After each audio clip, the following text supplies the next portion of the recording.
Okay, check. All right, that's good. Okay, awesome. Okay, I'll go ahead and call this planning commission to order. Julia, if you could please take the roll call. Chairperson Martinez. Present. Vice Chairperson Martinez. I'm here. Commissioner Solis. Here. Commissioner Rocha. Here. And Commissioner Elizalde requested to be excused today. Okay, thank you. Commissioner Rocha, would you like to lead us in the Pledge of Allegiance? Yes.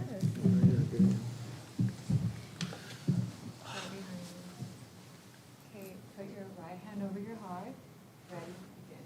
I pledge allegiance to the flag of the United States of America and to the republic for which stands one nation, under God, indivisible, with liberty and justice for all. Thank you. We do have a public hearing today. We have one item, that being public hearing for a zone reclassification, number 328, zone code amendment number 190, and addendum to mitigated negative declaration.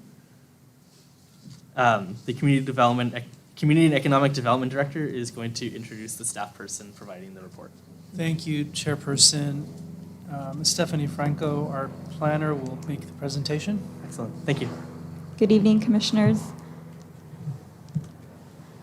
The items that we are bringing before you this evening for recommendation to the City Council are zone reclassification number 328, zone code amendment number 190, and an addendum to a mitigated negative declaration. Staff brought the six-cycle housing element before the Commission on September 19th, 2022. And it was adopted by the City Council on September 27th, 2022. So as a quick recap of what is a housing element, it is one of the required elements of the general plan. It's an assessment of the city's housing needs and policies and how best to accommodate existing and future housing needs. It contains the goals, policies, and programs to meet the Regional Housing Needs Assessment, also known as RHNA. And it's reviewed for compliance by the California Department of Housing and Community Development, also known as HCD. HCD is currently in the process of reviewing the city's adopted housing element in order for the city to obtain certification. So a bit of background on the Regional Housing Needs Assessment. Every 8 years, the state determines the number of housing units that must be accommodated by every region throughout the state. The Southern California Association of Governments, also known as SCAG, takes the larger regional number and allocates the units among all cities and counties in the Southern California region. This is known as the Regional Housing Needs Assessment Allocation, or the RHNA allocation. All jurisdictions have to show that they have enough suitable sites for housing development to accommodate their RHNA allocation at each income level. The state-mandated RHNA is the number of housing units that the city is required to plan for by identifying sites throughout the city that are suitable and zoned for housing development. During this planning period, SCAG assigned the city 1,024 housing units. The city is not required to develop these units, but is required to plan for them by identifying sites throughout the city that are suitable for housing. So what happens if a jurisdiction does not have enough zoning capacity to accommodate the RHNA allocation? Then they must show within the housing element how they will create the necessary zoning capacity to meet their housing needs. And this is known as, or this would be done through a rezoning effort. For the city of Pico Rivera, a rezoning need was identified, and the reason for zone reclassification number 328 before you this evening. As part of the adopted housing element, we have housing element housing program 4A, which proposes that an R40 overlay zone be applied to the 69 housing element sites. The current base zoning of the 69 parcels ranges from residential to industrial. The R40 overlay zone will not change the existing underlining zoning, but provides additional options should a property owner decide to propose mixed use or multifamily housing. The R40 overlay would allow for a density of up to 40 dwelling units per acre so that the city can meet its state mandated RENA. Just as a reference point, our maximum density within the city currently is 30 dwelling units per acre. And as mentioned earlier, the city is currently in the process of obtaining certification of its housing element. The city cannot be found in compliance until we complete this rezoning effort. So the next 4 slides will be a recap of the housing element sites that were adopted by the City Council on September 27th. And we'll move from the northernmost part of the city down to the southernmost part. So starting with Beverly, the intersections of Beverly Boulevard and Rosemead, we have the former Pio Pico Elementary School site. We also have a few vacant parcels, 1, 2, and 3, known as the Pace properties. We have parcels 64 and 65, which are currently occupied by extra space storage. And then we have a couple of smaller commercial parcels identified along Rosemead.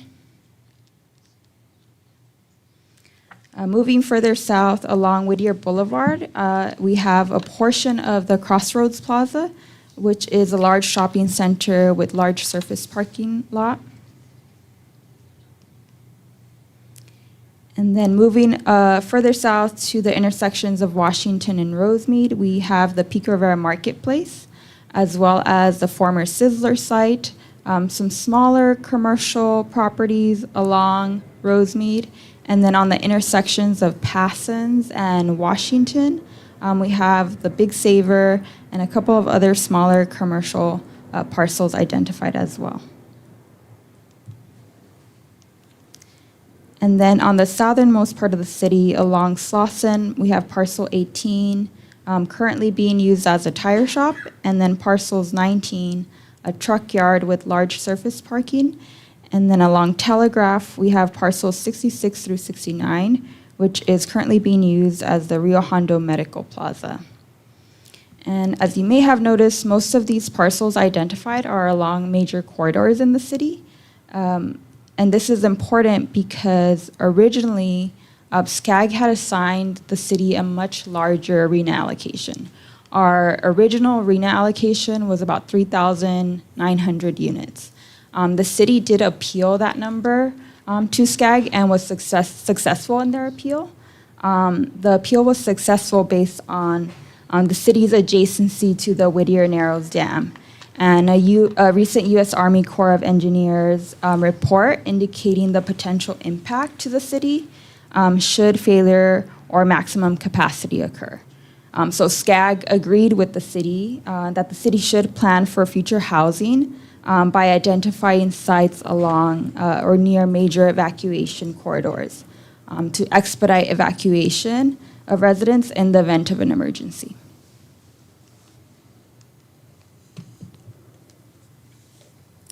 And then this leads us to Zone Code Amendment number 190, which would amend the zoning code for consistency with the 6-cycle housing element and include also the development regulations for our new R40 overlay. Additionally, it would also establish objective design standards for the city to utilize in reviewing residential development proposals. And this is important because over the last few years, the state has passed a series of housing bills to address the state housing shortage. A couple of those bills are Senate Bill 35 and Senate Bill 330, which requires residential projects to be reviewed against objective standards and to be streamlined. So a bit of background on both of these Senate bills, starting with Senate Bill 35. It went into effect on January 1st, 2018, and it requires cities where housing production has not matched the housing element targets to use a streamlined ministerial review process for qualifying multifamily residential projects. So the ministerial review is based on compliance with the set objective standards and cannot involve subjective judgment, or discretionary approval. So projects that qualify under SB 35, we wouldn't be able to bring those projects in front of the Planning Commission. Pico Rivera is currently subject to the streamlined ministerial approval process for proposed developments with at least 10% affordability to lower income households. And then a little bit of background on Senate Bill 330. It went into effect on January 1st, 2020, and the Housing Crisis Act allows for an applicant to submit a preliminary application for a housing development project to freeze the proposed project to existing laws.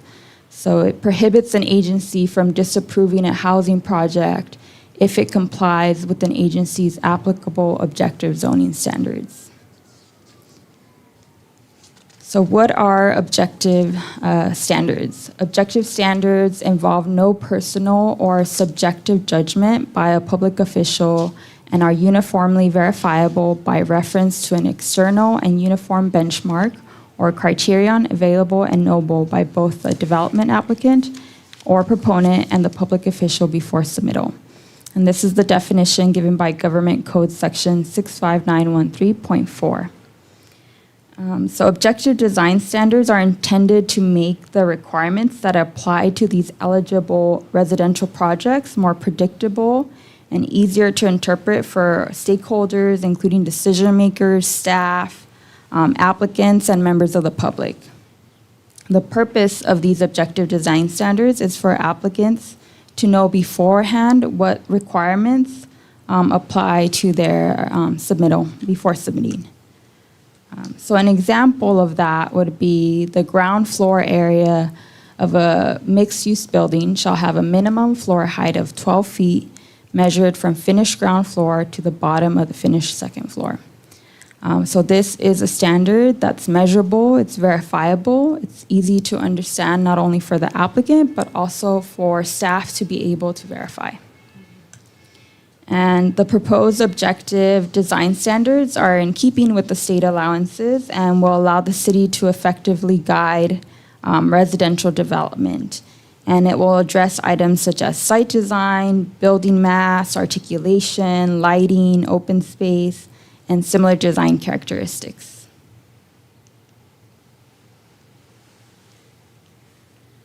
As part of the environmental review, a mitigated negative declaration addendum to the previously adopted 2021-2029 housing element MMD was prepared in accordance with Section 15164 of CEQA guidelines. The project will not result in a greater environmental impact than analyzed in the approved housing element mitigated negative declaration. Staff recommends that the Planning Commission adopt the attached resolution recommending approval to the City Council of zone reclassification number 328 and addendum to a mitigated negative declaration, and adopt the attached resolution recommending approval to the City Council of Zone Code Amendment number 190. This concludes staff's presentation, and we are happy to answer any questions that the Commission may have. Thank you so much, Stephanie, for that great report. At this time, I don't have any further questions, but if any of my fellow commissioners would like to pose any questions or comments. I don't have any. Thank you for your report. Thank you so much, Stephanie. That being said, if we can now open the public hearing and obtain public comments. I see there are two gentlemen here in the audience, but before we call them up to speak, Julie, I just wanted to make sure, do we get any public comments prior to the meeting? No public comments prior. Okay, thank you. Did you want to speak on this item? Okay, awesome. So then we will close the public hearing. Is there a motion to approve both of these items? I'll make that motion. A second. Okay, Julia, if you'd like to take the commissioner vote? Chairperson Martinez? Yes. Vice Chairperson Martinez? Yes. Commissioner Solis? Yes. Commissioner Rocha. Yes. Motion passes. Okay, excellent, thank you. Moving on through the agenda, we're going to the non-agenda items, public comments. Would anybody in the audience like to speak about an item that was not on the agenda today? We have William Neri wanting to speak on a non-agenda item. If you want to speak on the podium, yes. Thank you. It was William, correct? Yes.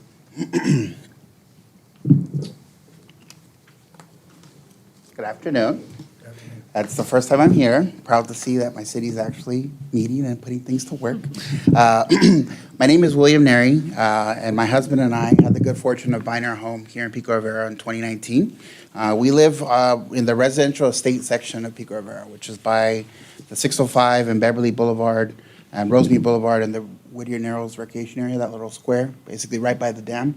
And today I wanted to talk to you about the possibility of implementing or installing some equestrian estate signage around that area to kind of promote the livability and enhance the area. So I'll give you my 3 main points. What I'd like to ask for you today is the installation of welcome placards at the main entry and exit points for the equestrian zoned areas.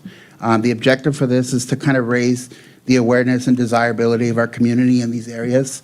I believe that there's about 7 unincorporated areas in LA County that allow for horse use, in addition to, I believe, South El Monte, Compton, Paramount, and a few other southeast Los Angeles County cities. But I wanted to ask that we install these placards because I believe amongst the surrounding cities, we're one of the more affordable kind of equestrian areas. And I think that's a major highlighting point, especially amongst the Latinx community. So I would like to ask that we install those signs to kind of raise awareness and increase the desirability. Of course, over time, hopefully this will create increased assessed values, property values, tax values, which means enhanced revenues from the city, in addition to sales prices and asking rents and so forth. Number 2, I'd like that we, if we could also do or perform some cleanup of the deferred maintenance around the city, specifically like, the horse trails. They have some broken logs that are the barriers, kind of remulching and repaving the dirt areas where there's high traffic of the horses, essentially where the onboard and offboard ramps are for where the horse trails begin and end. There's a lot of dirt that's been displaced over time.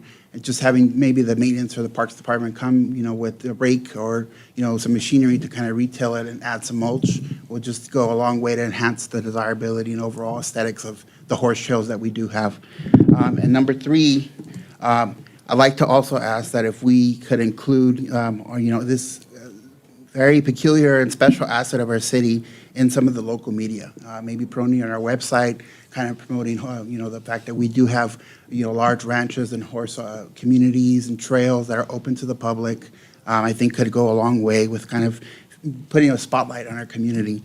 I also think if we could have some kind of partnership with the Pico Rivera Sports Arena, maybe some discounted tickets or something like that, that would also help increase, the benefits for the community members and the residential landowners that actually live there.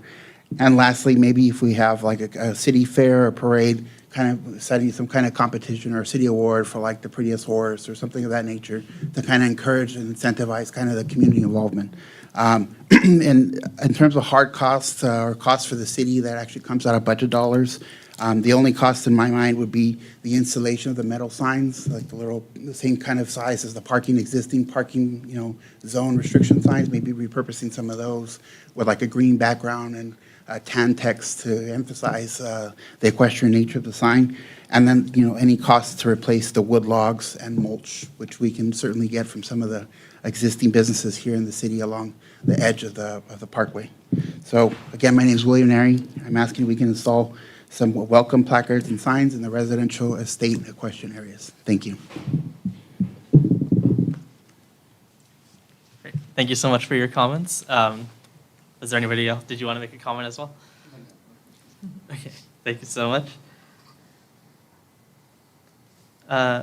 Moving on, I see we have nothing on the consent calendar.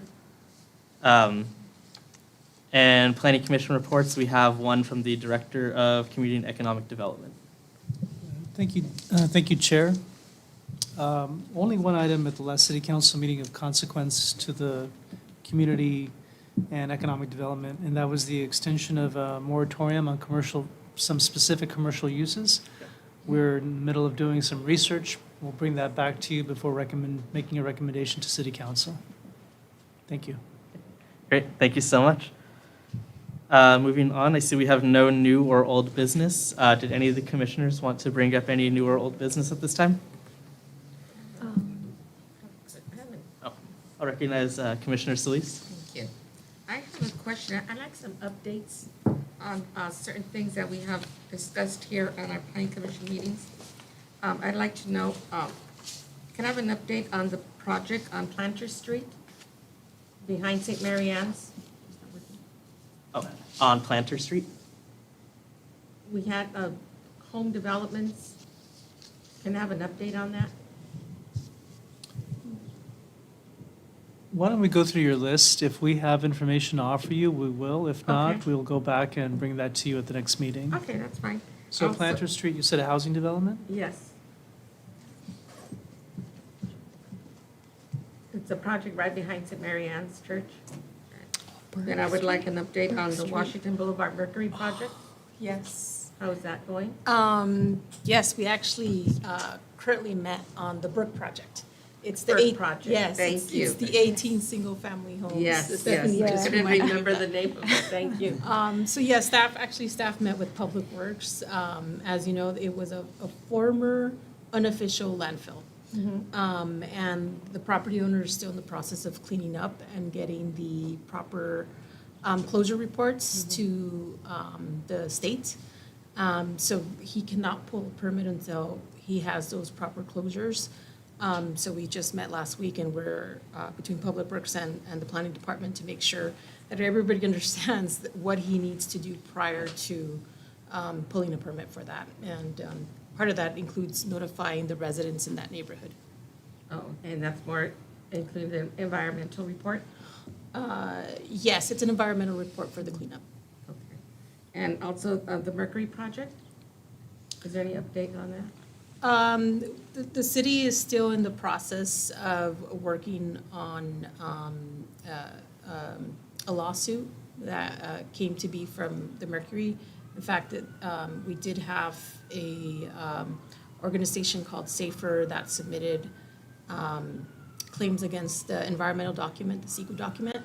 So the city is still working on that. I don't know if the city attorney has any updates in Yeah. that regards. Sure, Chair and Commissioners. Yeah, as Julia indicated, that project there was a lawsuit filed against the city after the approval under CEQA. And so they're challenging the review of the environmental report and impacts related to that project. So right now, the process is just going through the courts, and there's a process for CEQA lawsuits that the parties are currently going through, and there's really not much to update at this point. It goes to a briefing trial, as opposed to a normal trial with juries. It's primarily a legal trial where documents are submitted to the judge, subject to a written record. All the documents the Planning Commission considered, all the public documents that the public had access to, those will all be part of the public record the administrative record that is reviewed by the judge when they're evaluating the legal documents and arguments. So that's currently where it's at. Our office, along with the developers' attorneys, are working together, and they're the group that Julia referenced, Safer, which is the group that brought the lawsuit, are the plaintiffs, and so we're currently, working through the court system on that particular project. Thank you. And do we have any update on the Rosemead storage units? A few months ago, we approved the construction plans. And so shortly after, I would say in the next couple months, you should see some activity at the site. Yeah, they're moving fast. And this is a question from the community. The Sizzler site, is that going to be open for another restaurant? We are in the course of a plan check for a user, and I believe they submitted in the last 4 weeks, where we've gone back and forth a couple of times with corrections, and hopefully as soon as they complete that process, they'll be able to go into construction. Oh, so it'll be remodeled or? That's the goal, internal and external remodel for a new user. Thank you.